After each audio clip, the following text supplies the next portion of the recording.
All right, as people are making their way in, I've got another joke for you guys. You ready? I asked the CTI analyst how mature their program was.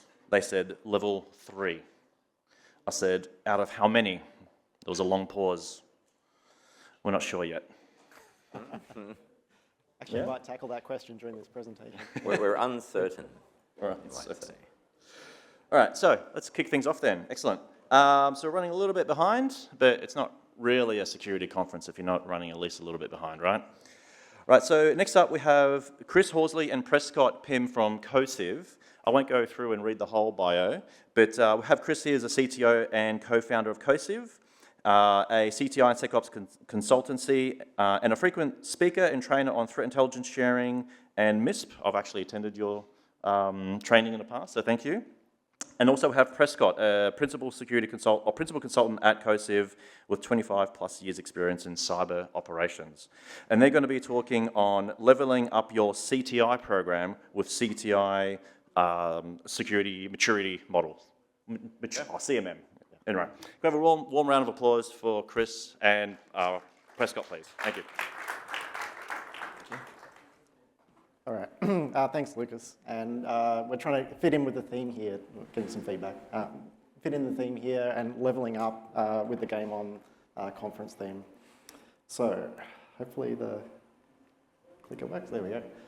So Lucas introduced us briefly, but Chris, do you want to? Yeah, so I'm the one of the co-founders of Cosive. So we do things in the security operations and CTI space. My background, actually, I'm an AusCert alumnus from 2004 to 2006, very different era of cybersecurity. We were kind of doing threat intelligence work, cyber threat intelligence work back in the day, but the term didn't really exist then. And then I got this sort of once in a lifetime opportunity to move to Japan and work for JP-Cert, and I worked in their watch and warning team, which again is sort of their threat intelligence team over there. And then last 10 years we've been doing Cosive and talking to lots of companies about threat intel and SOCs. Yep, and for myself, principal consultant at Cosive for the past 18 months, 25 years experience in cybersecurity operations in federal government. I'm primarily based in Canberra. I helped run Verizon's global managed security services for around 15 years, and then through Deloitte worked with ASD on the cyber threat intel sharing program, which is how I came into Cosive. We're both part of the CTI-CMM community globally. Chris is doing a lot of work in the tooling space, and I'm on the response working group. So might just start with how many people in the room are involved with managing or running a cyber threat intelligence program? Bit of a show of hands. So there's a few people in the room. That's good. Has anyone heard of the CTI-CMM before coming in here? Or that's great. Awesome. All right, so we're going to explain a little bit about that and how to manage and run your CTI programs. In keeping in with the theme of the conference, we're talking about leveling up your CTI programs. And the way I'd like to think of it in this particular context is that, a lot of people here are gamers, and RPGs are one of the outlets when you're working through the stress of managing a career in cybersecurity. My chosen poison is the Fallout franchise, so there's some screenshots and pictures sprinkled throughout the presentation here. But you want to start a cybersecurity a cyber threat intelligence program from the basics, level 0, level 1. And there's a defined level cap that you'll probably reach at some point, which is kind of arbitrary, but for the purposes here, let's say we're going to try and get to level 99. As you level up each time through your progress in the game, you get to choose some different characteristics or perks or attributes, but there's a defined amount of attributes as you go up through your experience in the game. So you need to be really careful and choose which parts are going to apply to your particular character. Every organization that runs a cyber or a CTI program is a little bit different, and you're going to have to tweak each of those different defensive or operational or offensive capabilities. And you need to make hard choices about where you want to invest in your program. So this is what we're trying to solve as a problem with the CTI-CMM, is look at all the different components of a CTI program. What are the really basics that you need to run with? How do you get to the more advanced topics? And this is what the presentation covers. So to level up your program, the key benefits that you're going to achieve, number one is better communication. And really talking about risk here, communication of risk of the types of threats that are going to be out there applicable to your cyber program. And at its heart, cyber threat intelligence is really about exchanging ideas and opinions about what is happening in a network.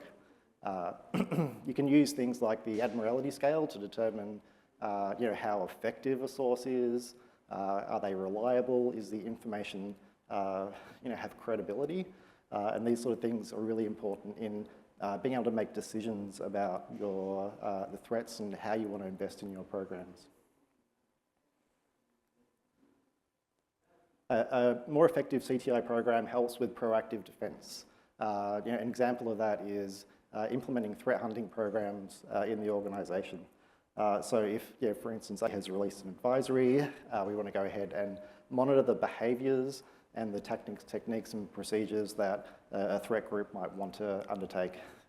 Quite often, technical teams get bogged down in just thinking about indicators of compromise, and you may purchase a threat intel platform to centralize a lot of your indicators, but where you want to uplift that to is thinking about what are the behaviors, how do we identify that in our environment before we end up with an incident.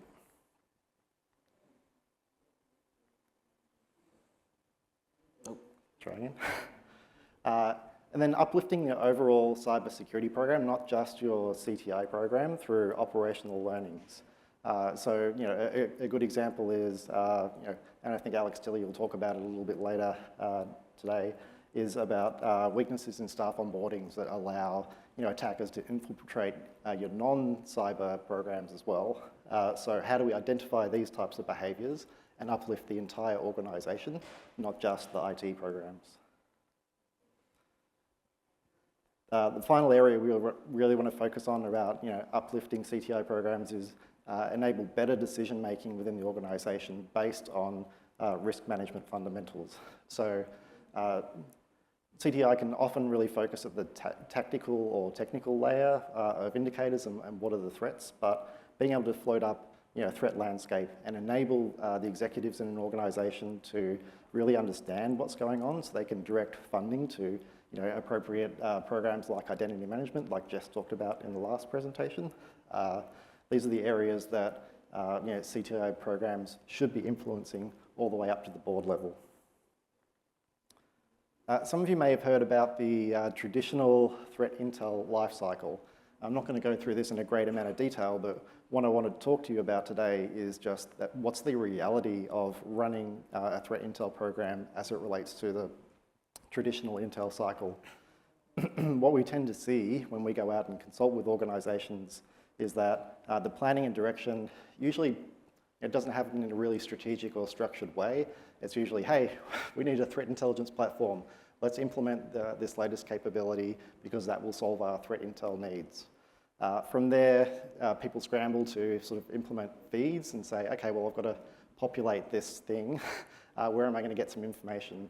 And we'll go out and obtain feeds that may or may not be related to what the organization risks are actually are. Then process that information, analyze it, and then disseminate it to the stakeholders and hope and pray that there's some relevant information that we picked up so they can make the right decisions. So what we really want to do is try and think about how do we reverse that cycle and make it more effective and plan it out. And this is where we're starting to get into why the CTI capability maturity model exists. So step one in reversing the intel cycle is identifying the stakeholder outcomes that the business needs to make the decisions. What intel products are we going to be able to curate and craft to show that there's some value within investing in the CTI program? So when we go into an organization and run an engagement where we try to help them with their CTI program, the very first thing we'll do is, okay, well, we're not just talking to the cyber team or the CTI team.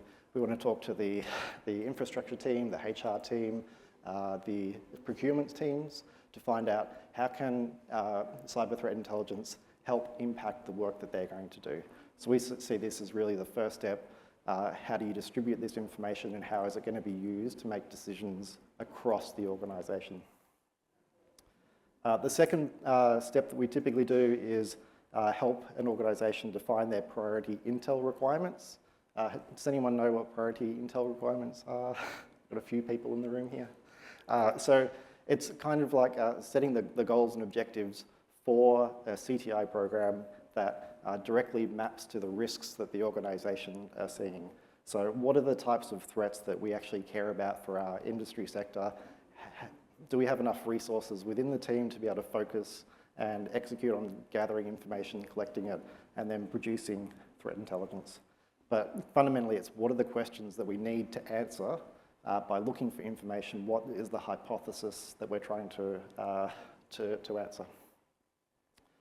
Step 3 is then trying to design out what information you're going to collect, how you curate, and how you filter the rest of the data from the organisation through that. Sometimes threat intelligence has a real external focus around what are the external feeds that you want to pull in.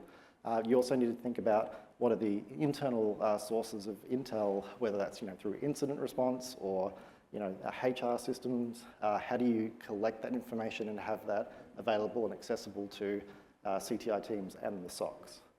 And how do they relate to the priority intelligence requirements that you're drafting and use cases that you're implementing in detections as well? And then step 4 is where you iterate and improve upon the program that you've got. And what we generally recommend is that you have some sort of framework to analyze that effectiveness, measure the maturity, and then adjust that ongoing into operations. Sometimes that can be really difficult to achieve, and that's why something like the CTI-CMM exists. So it's a structured way to measure and benchmark CTI programs. It's a global community project. It's open source, so you can go and download the 100-page PDF document that details a range of different domains and practices that typically fold up into a CTI program. There's around 200 individual practices within the framework, so it can get really detailed. We'll talk through some of these as we go through the presentation. But I guess the key part here is that, as we talked about at the start, you need to tailor the CTI-CMM to your organisation and what's going to be applicable. You might not want to implement the whole framework, but only select the capabilities that are going to be relevant to you. There's 11 different areas, and you can self-assess yourself. There's some tooling that's available to do that, or you can have someone come in and help measuring maturity. And typically we do that through a number of interviews with CTI teams, cyber teams, stakeholders, executives, to build that overall picture of what the program looks like. So this is just a high-level overview of what all the domains are. So it goes for asset management, vulnerability management, risk management, identity access management, situational awareness, incident response, third-party risk, fraud and abuse, workforce management, architecture, and then program management as well. So it's quite comprehensive. It's not just analysing the technical components of a CTI program. It's looking at the entire ecosystem that CTI can influence. There's two main audiences for the framework. One is a leadership perspective, so program governance and risk management. For example, how do those run? How do they track and manage and measure CTI programs? But it's also focused very much at practitioners. So you can go through the framework. For instance, if you're interested in detection analysis, there'll be ways to look at and analyze and measure how effective those programs are linked in with the CTI function. But we'll dive into each of these in a bit more detail when Chris goes through it later. It is a maturity model, so you're probably familiar with some kinds of maturity models, like the Essential 8 is a maturity model where you can have different baselines. In federal government, baseline 2 is where most organisations are trying to hit. So in a similar way, the CTI-CMM groups all the different domains into different, foundational, advanced, or leading categories. So CTI-1 here is for improving detection engineering, and it's talking about, are alerts about adversaries actively posing threats to the organisation? Are they integrated into detection logic? So it's kind of like the basic level, whereas if you get to the more advanced and leading levels, you're really using it to produce products and influence how the organisation is tracking those risks. Each practice is rated at a maturity level from 0 through 3, and then you measure that and develop a score overall for each of the domains that you can track over time. So what have we learned from doing these sorts of engagement with customers? These are probably like the key takeaways that we'd recommend when you're thinking about running a model like this. The first is giving your program some sort of direction. So grabbing all the input from across the organisation to develop accurate or substantial PIRs. Developing a catalogue of the types of products and services that a CTI team is going to provide to the organisation through some sort of catalogue, so stakeholders are aware of the types of intel that they're going to be able to use to make decisions upon. Building relationships across the organisation. Quite often cyber teams can be a little bit introverted, I guess, in an organisation, and segregated from the rest of the functions, like we talked about before. HR, IT teams, supply chains are a huge source of attacks at the moment. So building those relationships between those teams is really important. And then having the leadership support and buy-in to run these programs when the CIO downwards is able to understand the value of running a CTI program. That's when we really see good traction within an organisation. Over to Chris. Thanks, Prescott. Yeah, so one thing I think that really attracted us to the CTI-CMM when it was released was, we'd been talking to organisations about CTI for a long time. It's kind of our bread and butter. But when the CTI-CMM came along and we kind of discovered it, we thought, this is really excellent to lay out what can you do with a threat intel program. For a lot of organisations, there's still that idea that CTI is IoCs. So we go and find, we collect a big pile of hashes and IPs and domains and we go find them. And that is threat intelligence, sorted. But there is so much more you can do, and the CTI-CMM has been great in being able to lay that out for an org and going like, there is so much more you can do here. So even if you don't use it as an assessment tool, because doing an assessment, it's no small thing, very worthwhile. But you can also use this as a source of inspiration. So it is a beastly document, and it has to be because it goes into a lot of depth about all these things you can do. So we really like it as a menu. By the way, how many people know where this image comes from? No one. All right, so you have to go to Netflix, and there's a show called I Think You Should Leave with Tim Robinson. I think 50% of you will like it. I really like it, but it's a great show. Right, so what we're going to do, I'm going to do something a little bit inspired by a type of presentation called Pecha, where you have forced fast forwarding of slides. I'm not going as hardcore as that, but we've got 11 domains, and it is worth doing a very sort of, let's say, broad and shallow description of what they all are, just so you've got a bit of a sense in your heads about what's in there or what might pique your interest if you go and start working through the full framework. So we're going to do 45 seconds for each domain, starting now. There it goes. So the first domain is asset. So I think any organization we go and talk to, no one nails what are our assets. In the olden days, you knew your operating systems and your platforms because they were all in a server room. But now we've got Shadow IT, we've got SaaS. Most Intel teams have a lot of trouble just knowing what are we trying to protect here? All of this should be going into your priority intel requirements. And when we say PIR, we're talking about priority intel requirements, not a post-incident review, confusingly. But yeah, so knowing your assets is your first step. And for most organizations, there isn't that one magical list. Especially know your crown jewels. What's that system where if we lost it, that is an existential threat to the organization? Domain 2 is threat. And this is what most people would think of as classic threat intelligence. So this is where IoCs live. It's also where threat actors, attribution, behaviors live. And of course, we know IoCs are very brittle, fragile. If we know that's the IP the threat actor is using today, we know they can rotate that in 5 minutes. So it could be useful, The slide points out that in the SolarWinds supply chain compromise of a few years back now, there was a domain name which was kind of the linchpin of that incident. So if you went and looked for that domain and you found it in your logs, you knew you had a major incident on your hands. So I would say most Intel teams are doing the threat domain to some level, but it's the sophistication and particularly, are we mapping those behaviors so that we can go and do sort of more lasting detection of these actors we think are targeting us? Domain 3 is risk.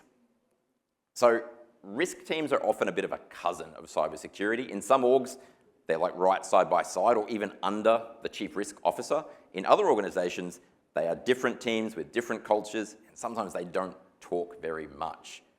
So what the Intel team should be doing is instead of the risk team just working off compliance checklists, the Intel team, as they're doing this collection, are coming up with, this is what's going on in the wild. Hey, risk team, you need to know about this because you need to put this in the risk register, or you need to assess what's the likelihood, what's the impact, how should we budget in terms of controls against this thing.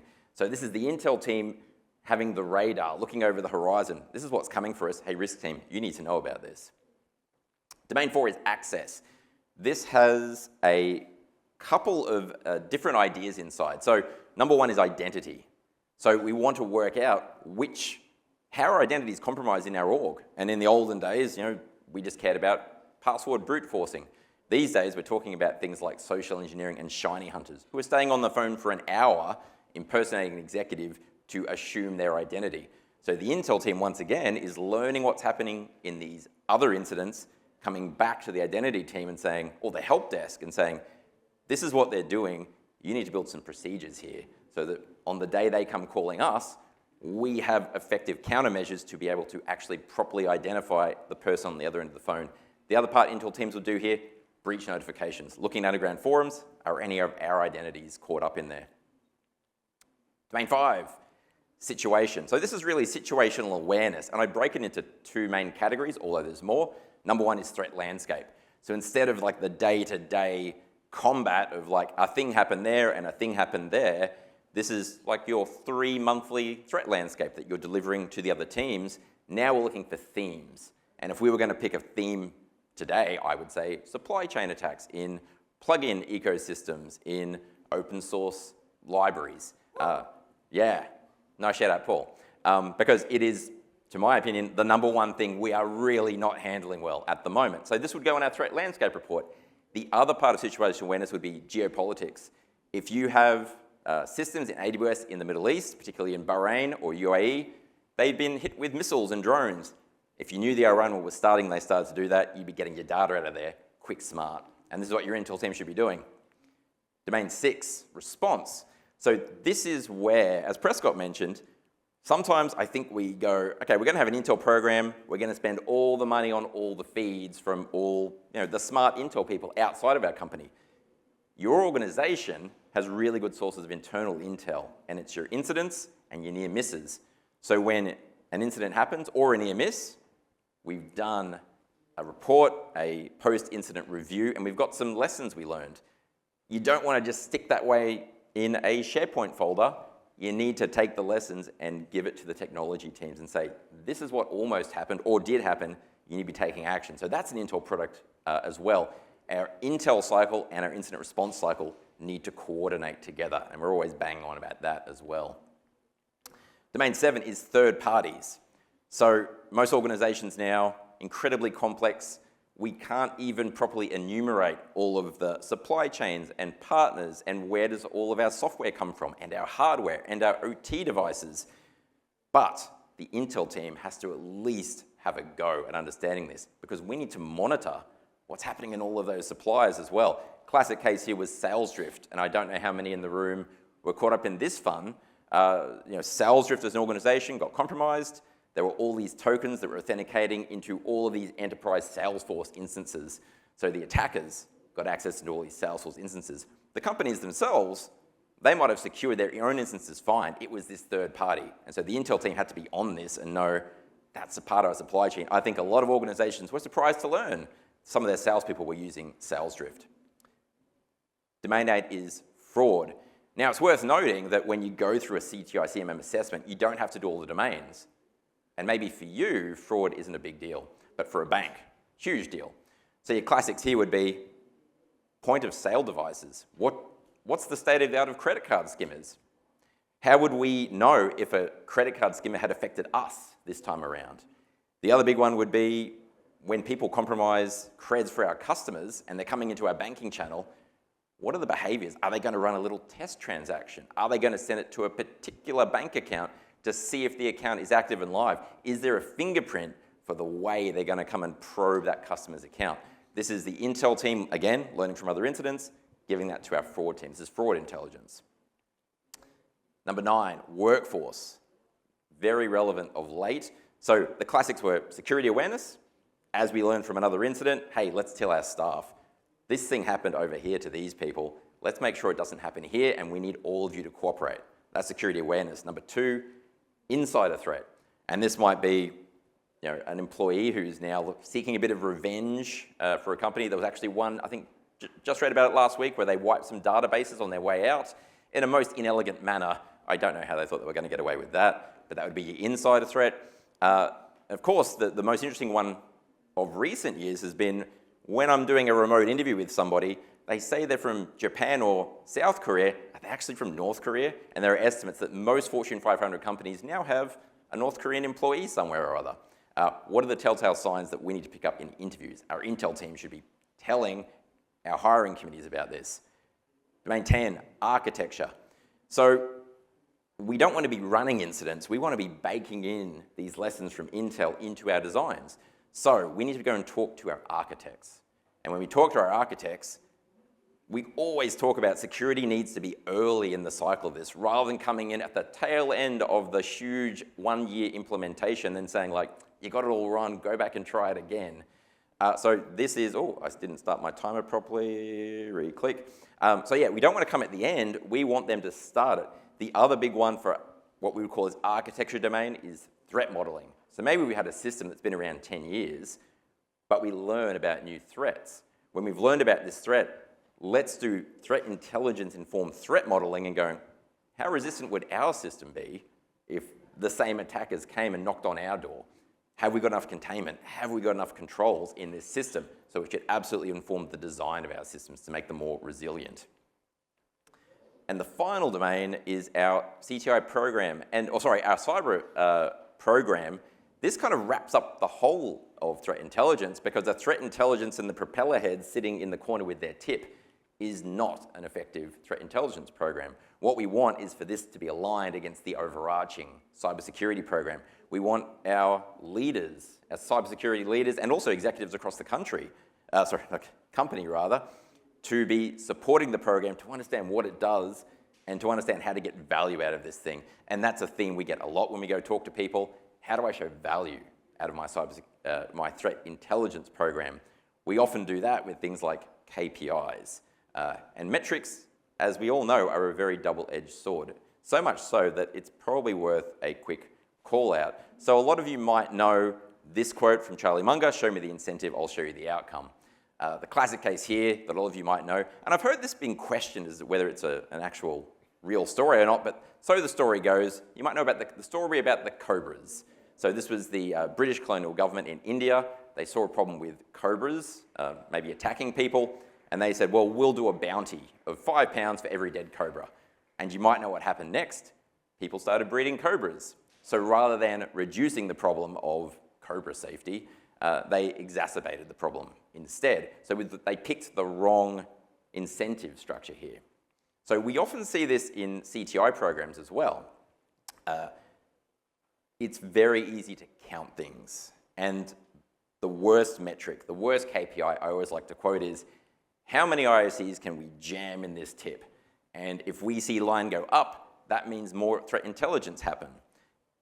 We're not measuring the outcome of the threat intelligence program, because threat intelligence should be us making better decisions. And if we can measure how are we impacting decisions in the organization, then we know we're getting value out of our program. Likewise, detection alert count. So if we go, well, threat intel is now informing our detection, and we're going to more detections equals better threat intelligence, again, this can be gamed. And then we know things like the close time of tickets in SOCs, another metric that is the double-edged sword. So what's better? So 2, for, just to illustrate the point, because there's a lot more in the framework, one would be how many of our asset classes are reflected in our threat intel collections? Do we have good coverage on vulnerabilities, on attacks, on exploits against the systems in our organization? Another would be, go talk to your stakeholders. We can't sit here in the corner and just do hard work, send out reports into the ether, and just kind of hope it's having an effect. We need to, after we've done those original threat intelligence requirements and we talk to all those stakeholders, we need to talk to them all the time. And we can say, hey, in the last month, we sent you 3 reports. Did you read them? Did you even know we sent them? Because you're competing for attention in their inbox with everyone else. Did you read it? Did you take anything away? Did it change the way you made decisions? Did you do anything about it? So this is the threat intel team needing to get over their introvert tendencies, go out, finding what effect you've had on the rest of the organization. There's a lot more in the CTI-CMM. So for every domain, they have this really nice list of metrics you can measure against all of these principles. So highly recommend you dive into the full beastly framework document and have a look at that. The other thing, there's a lot more in there, but another nice call out I'd like to make is where do we get threat intelligence from? Because again, I think some orgs get stuck in this mindset. Well, we pay a big bucket of money to that threat intel provider and we take what they get, and now, because we're paying a lot of money, this is good threat intelligence, surely. But there's a lot more collection you can do. Internal, as we said, data breach is another, criminal underground forums. And what I like as well is if we do an assessment, we look at all the domains and we go, we're a bit weak here. The framework also suggests sources of intel we can use to improve on that capability. So, the final bit of the talk, we wanted to talk about something that we built that you can take away and use after today to kind of get your head around the framework. So there's an Excel spreadsheet that the CTI-CMM committee, which we're involved in, has built, but we thought it'd be nice as a web interface because it's a bit prettier, and also you can skim your way through it a bit better than a spreadsheet, which is very dense with data and information. So it's what you expect. You've got your 11 domains on the left, you've got your criteria on the right. You can tailor this a little bit. So if you are starting like a fledgling Intel team, you can set it to CTI level 1. Just show me the low maturity stuff. If you've got a really good capability, let's go CTI 3, go through all of that. You can rate both where we are today from 0 to 3, but you can also say, well, where do we want to get to in the next year? So you could pick a timeline of 6 months or a year and say, well, I'm on level 1, I want to get to level 2. If you map all that and also the impact that would make and the effort it would take to get there, that'll give you a score. Then in the web tool, there's a report and it will show you all of the mappings of like, well, this is where we said we are, this is where we'd like to get to, this is the order we should start thinking about it. And I know whenever we go and do a CTI-CMM assessment, the most important thing we get out of that, of course, is a roadmap. It's fine to get that point in time assessment, but what's the action we're going to take? And just like good intel, an assessment should deliver actionability. And what order we're going to do it in and what impact do we expect to see from those changes. You also get some nice visualizations, like a spider graph. Like every good Japanese RPG, everything's a spider graph because it helps you show multi-dimensional data really well. So this is something that, you can go away and look at on our website. Go and search for Cosive CTI-CMM assessment tool. It won't look good on mobile. It's not really designed for it. It's going to look trash when you scan it on your phone. But go to your desktop. It'll look much better, I promise you. The data stays in the application. We don't get it. If you don't believe me, we've got a Docker image, and you can go and segment that to your heart's content. You can also export all this as a JSON file. So if you do an assessment like we do for people, you can export it as JSON, give it to them. They can load it up in this tool as well. So for the CTI-CMM itself, we'll keep working. With the committee, there are a great bunch of people all working in some great Intel shops. So version 2 is the next one that's sort of in the works, and there's a lot of feedback from the version 1 happening right now, and they'll sort of reconstitute the next iteration of the CTI-CMM. But yeah, we're really excited to see what comes next. This is us on LinkedIn. Obviously, we love talking about CTI. Very happy to have a natter with you after the presentation. Otherwise, thank you very much. Thank you. We are going to be breaking for lunch, but are there any questions in the room? Quick one. Hey, good talk, by the way. My experience with CTI-CMM, my difficulties with it is trying to apply it to what I think is a more common application of CTI capability these days, which is a decentralized CTI capability. So I think it's more likely that we all have small teams trying to achieve CTI. We don't have dedicated CTI teams, or we all wish we did. How do you use the model to account for that decentralized CTI? And an example is, the architecture team is, not just the architecture team, many teams have access to the same information that you're monitoring, like X posts on X or IT news or whatever, and they're bringing that information to you, and your team, or your CTI team, end up just actioning or sort of taking up the baton post the collection phase, I guess, and doing the analysis and producing threat intelligence. How do you use the model to perform an assessment with a decentralized CTI capability? Yeah, I could still see that applying really well because your other teams, and you definitely don't want to shun anyone else who brings you good quality intel because they've got their own sources, but it's another source into the intel program. So I would just personally factor that in to part of the program. It might be the core. Is there a core intel team in this scenario? No. Oh, so it's fully decentralized, like nobody really owns it. Okay. Some of those end-to-end could also just be outside of your security team, like sure. Becoming aware of something, bringing that to the risk team. Yeah. Solution. For sure. How do you use the model that is targeted at a CTI capability that isn't one capability, it's more scattered across the organization? Yeah, so just to summarize, if it's scattered across different organizations, or maybe some outsourced stuff as well, and across different teams, so I still think you can apply the assessment.